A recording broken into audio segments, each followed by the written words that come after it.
Silver और gold में अगर आप पैनिक कर रहे हैं, क्यों? क्योंकि आज लोअर सर्किट लगा हुआ है, बजट भी आया हुआ है, 2 दिन से करीब 30-35%, 40% के आसपास की गिरावट हो गई है। लेकिन ये गिरावट कोई आम नहीं होती है।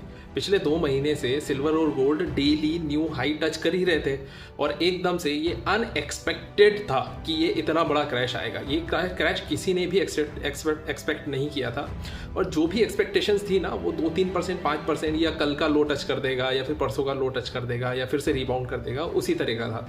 आप लोगों को पैनिक करने की बिल्कुल भी ज़रूरत नहीं है, क्योंकि हाउस होल्ड जो डिमांड है ना, वो तो रहेगी ही रहेगी। जो इंडस्ट्रियल डिमांड है चांदी की, वो भी रहने वाली है। फंडामेंटली दोनों स्ट्रांग है।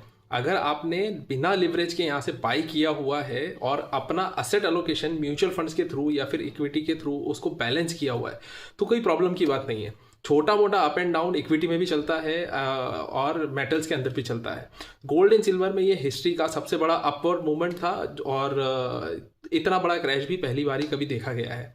एकदम से धीरे धीरे क्रैश जरूर हुआ है, लेकिन एकदम से 1-2 दिन के अंदर ही इतना ज़्यादा वाइप आउट कि 1-2 महीने का पूरा गेन ही खत्म कर दे। तो हमारे हिसाब से फंडामेंटली इट इज़ करेक्ट।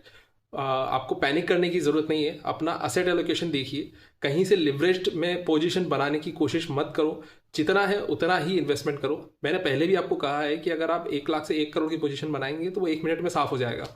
लेकिन अगर आप 1 लाख रुपए का 1 लाख रुपए इन्वेस्टमेंट करेंगे ना, तो आपका अभी भी कितना, अगर आपने किसी ने हाई पे भी इन्वेस्टमेंट किया होगा सिल्वर में, तो मुश्किल से 70,000 65,000 के आसपास चल रहा होगा। इतना पैनिक नहीं है उस चीज़ के अंदर। तो अपनी पोजीशन समझो, लिवरेज समझो और उसके बाद में ही जाकर के फ्यूचर्स के अंदर या फिर इतने बड़े लिवरेज में MCX के ऊपर बाइंग करो। किसी के बहकावे में मत आओ और छोटा छोटा इन्वेस्टमेंट अगर आप कर रहे हो तो छोटी छोटी बाइंग करते रहो। That's it guys.